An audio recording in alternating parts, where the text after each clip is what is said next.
miracles to savor within full time by hiring each worker. Every wrinkle is a miracle, like mammoth heaven, a radius life. To its gift for plant and animal, and for the soft sculpting of the land. Every ray of sunshine is a miracle. Energy produce the nuclear furnaces of the sun, cross tens of millions of miles of empty space, warm up and hot. Some of the power captured in the green factories of leaves. Every breath is a miracle. The body still works. Oxygen still reduces. The supply chain of rainness and sun and leaf, gifting it another moment with each breath. I sit in the watch the rain wash over our homestead. The academy has built dams, dug channels, and now joys in watching water flow within my shipment. I feel the solidarity with the academy, who spent many hours of this childhood building dams of sand in the creek in the mountains. That we do realize, attempt to work with the flow of time as it inexorably moves, and wish to savor each breath and the miracle of each moment. 6-8 Bits of Unsolicited Advice by Kevin Kelly. It's my birthday. I'm 68. I feel like pulling up a rocking chair and expressing advice to young. Here are 6 bits of unsolicited advice, which I offer as my birthday present to all of you. Learn how to learn from those disagree with or even offend you. See if you can find the truth and what they believe. Being enthusiastic is worth 25 IQ points. Always demand a deadline. A deadline without best stringers and New York Daniel is prevents you from trying to make it perfect, so you have to make it different. Different is better. Don't be afraid to ask a question that may sound stupid, or 99% of the time, everyone else is thinking of the same question and is too embarrassed to ask you. Being able to listen well is a superpower. While listening to one you love, keep asking them, is there more? Until there's no more. A worthy goal for a year, it is learning enough about the subject so that you can't believe how ignorant you are a year earlier. Gratitude will unlock all other virtues and is something you can get back at. Treating a person to a meal never feels, and it's so easy to do. It's powerful with all friends and great way to make new friends. Don't trust all schools. Reading to your children regularly or bond you together and kickstart their imaginations. Daily Reminders by Steve Cavallino. I normally review my quarterly goals each morning, which is a good habit for staying focused throughout the quarter. One new habit I started is to also review a daily reminders list. This is a list of good practices that I want to reflect in my mind each morning so I can remember to practice them. The reminders list for good habits are difficult to anchor to just one time a day. This can include mindsets, brains, values, and practices that I may want to embody throughout the day. The list is very flexible though, so I can also use it to remind myself of positive habits and benefits. My reminders list is pretty long, too long actually, so I want to college down to make it more succeed. I started by making exhausted lists. I can strip away the less important items and I really don't need daily reminders. I think it's good to get lists down to a pay to less, so I can be reviewed more quickly. Here's my views for you can read on the daily reminders list. Your favorite morning routine, your favorite evening routine, your favorite weekend activities, reminders about how to use your personal time consciously, your key areas of focus, our relationships, business, etc. Your favorite habits that benefit you, new habits in progress, the current book you read. Does the pandemic mean we'll never shake hands again? By Alan McDonald. How many people have you shaken hands with over the course of life? It's one of the revered customs. Two people clasping hands is the cornerstone of civilization, of human interaction and social order. It's a gesture created to recall history. With the rise of COVID-19, however, the handshake may be done for. That's good message. We've been encouraging each other to operate there for a long time. Some scholars date the handshake back in ancient Rome, circa 8th century BC. Others date it back even further, and placed elsewhere to 12th century BC and ancient Greece. Like fire and a wheel, no one is certain when or where the handshake originated, but we do know that about why. In ancient times, when you greeted someone by extending your hands, you showed to a non-arm. This is why you shake hands with your right hand, which is a hand you likely use to wield the dagger concealed in your poker. I also like the actual shaking of the hand, not just grasping, but attempt to shake loose any weapons you may be hiding in your sleeves. Most of these series of just that theories, evidence is scarce. It's pretty much, especially the farther back you go. The true origins of the handshake guessing are lost in the mist of time. How I built a $100 driving movie to hang out with the friends or social distancing by David Tracy. In an attempt to hang out with friends without risking the spread of coronavirus, I built a driving movie theater in my backyard. Here's how I did it. Right now, Michigan's strict state homework limits travel between households, so I can't have my friends, only virtually. But even after the government ordered this, it's likely the federal social distancing guidelines will remain in place for quite some time. When that happens, I want to find a way to hang out with my friends, spreading this awful virus. I don't want to be limited to active outdoor activities. Sometimes it's nice just to chill with people and do something that requires very little but, like watching a movie, for example. We could do that virtually, but to me, that's lost for now. Having both over the watches at my house would really work, because I just want an extra footage. Screen size allows us all to stay 6 feet apart. Of course, being the same closed space isn't great. The tricky then is the driving and movie gear. A relative task that through a horrible tragedy is getting its chance of redemption. I just feel the driving at my house, and it is awesome. Here's what I did to make it a reality. We're all monastics now, by Liu Bogati. My Zen teacher Susan recently taught Greek history and the elements of meditation retreat. We are all monastic now. In this global pandemic, we are in an era of isolation, retreat. We are also in an era of heightened uncertainty.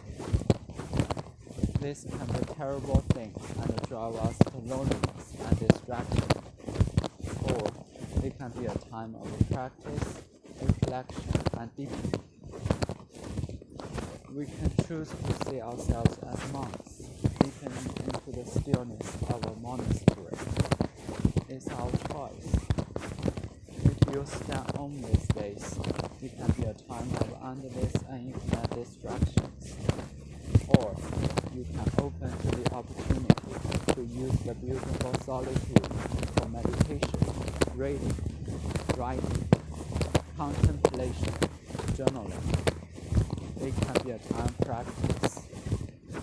If you're feeling the anxiety of the moment, it can be a time of near breakdown and humanism, or it can be a moment to slow down and be still. Practice mindfully with whatever feelings are coming out. You can go to latest memes and viral videos, which are fun, or you can find a text and study. You can get a part of a frustration without others are into a crisis, or you can practice opening compassion with compassion meditations. This is a great opportunity to deepen and mindfulness practice, to learn to face head-on the uncertainty fears that arise in us, and connect to the humanity going through this, rather than disconnect. We are all monastics now. How we use this time. How we use this time. Trees by Joyce Kilmer. I think that I could never see a poem lovely as a tree whose hungry mouth is pressed against the earth's swift flowing breath, a tree that looks dark all day, and lifts its leafy arms is gray, a tree that made at somewhere a nest of robins in my hair. Upon loose water snow has lain, who intimately lives with rain. Poems are made by fools like me, but only God can make a tree. Serena Williams among stars to compete at another tennis tournament.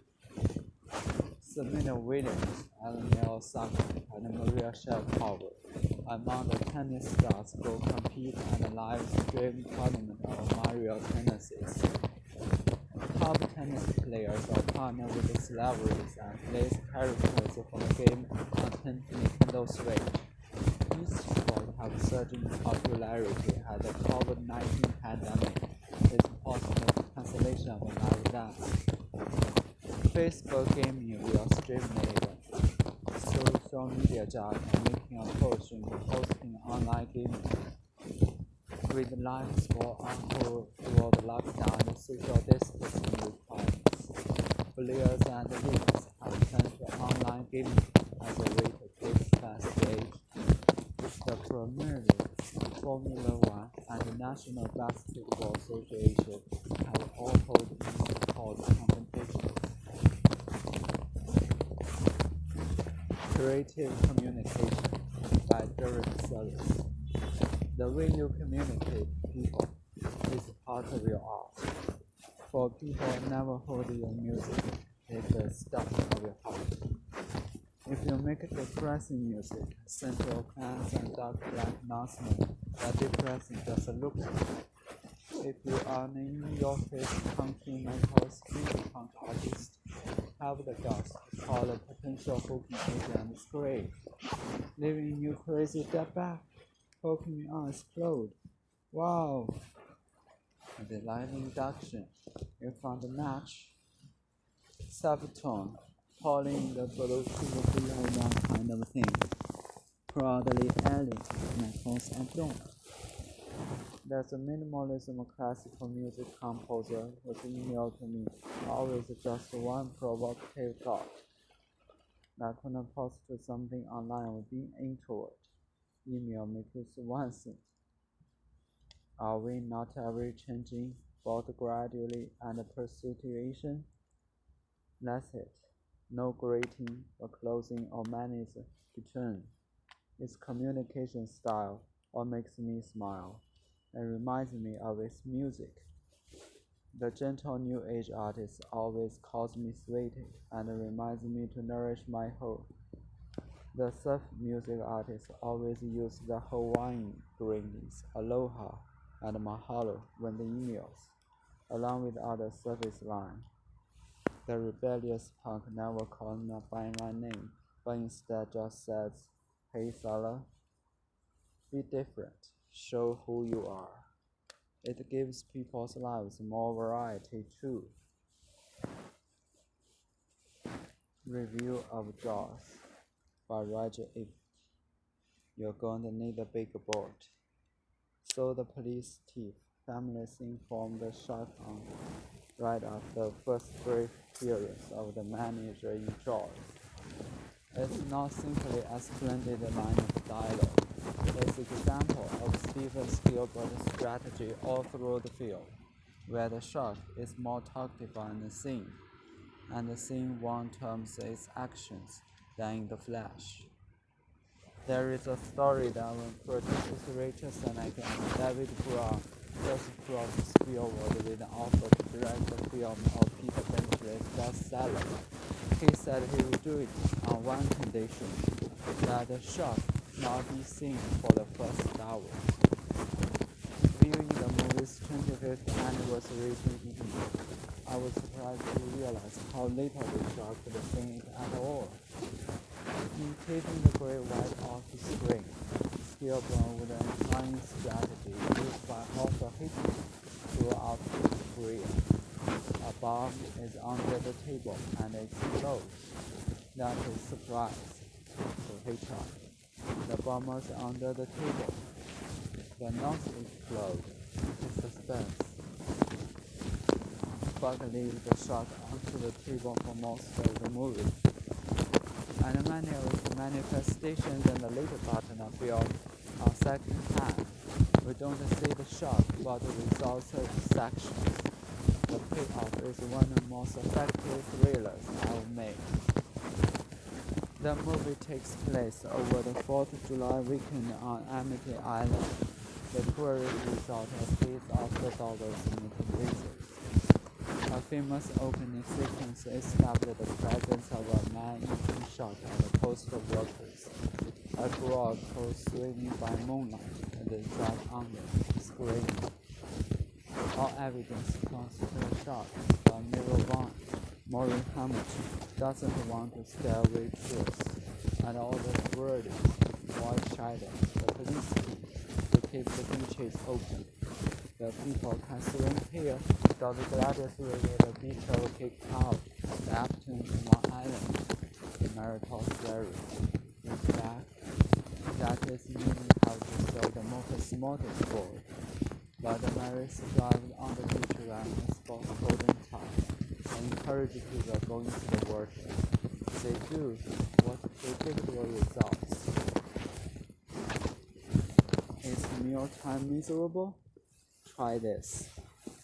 The vision and responsibility in feeding is an approach that may help Mickey eaters and food fixated the kids alive.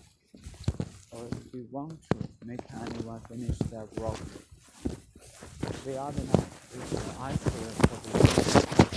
My daughter is 62, where they were excited for the freezing outside, so young eating a lot of ice cream in the moment. Kids don't care much about the seasonal menu planning when rainbows recommend in war. When a 2-year-old finished her bowl, she asked for more, and I gave another scoop. Are you sure? My husband said. 2 scoops of ice cream? Is this how supposed to feeding them? We've been doing this feeding thing for 6 years now. Ever since our daughter was 1 month old, we stopped eating completely, responsible to extreme medical trauma. She was dependent on trading kids for the better part 2 years, and to wait around, we had to challenge almost everything we thought we knew about how babies and children. It was in those early months of panicked late-night research that I spawned a project called the Division Responsibility in Feeding Model, developed modern by Alan Sutter, a dietitian and a family therapist. The vision of responsibility, or DOR, became the foundation for the way we plot meals for the traumatized child. But as I learned in the years since, it can also be used for and even downright liberating when you're dealing with typically developing toddlers who suddenly refuse all green foods, and young children with the full range of eating choices, from picky eaters to the food vixen. Being Too White by Steve Paulina. When I was younger, I was conditioned to yield to authority, go to school, go to church, obey the parents. One of the most common commands was, be quiet, hush, pipe down. Silence is a virtue. Children should be seen and not heard. So I learned to stay quiet about problems, about desires, about feelings. I developed a rich inner world, but supposedly it was meant to be shared. My thoughts would become mostly to myself. On the positive side, that made me more self-reliant, but it also ensured that I didn't get to experience that I wanted. As the ones and communication both cast breath on your blanket of silence. I took a long time to learn, but it was okay to communicate about the needs, desires, and feelings.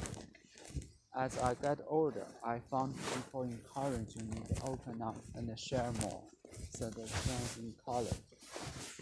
That was difficult to do though. I was listening. When people want to know more about me, it felt like they were shining a burning spotlight into my soul. I couldn't go there, so I shared various masks, and instead, I kept people at a safe distance. But this left me stuck in my own thought bubble with no way to break free from it. Because I couldn't talk about what I felt, needed, or wanted. No one could help me make improvements. Even if the people offered support, it was misguided because they didn't really know what I wanted. They had to guess, and the guesses were wrong. As I began making long-term investment in personal development, I read lots of books and listened to many audio programs. I liked it when other people shared their stories, goals, and efficiency, mistakes, and feelings. Every now and then, I come across something that struck me as really honest, authentic, and I suddenly thought to myself, I could never do that.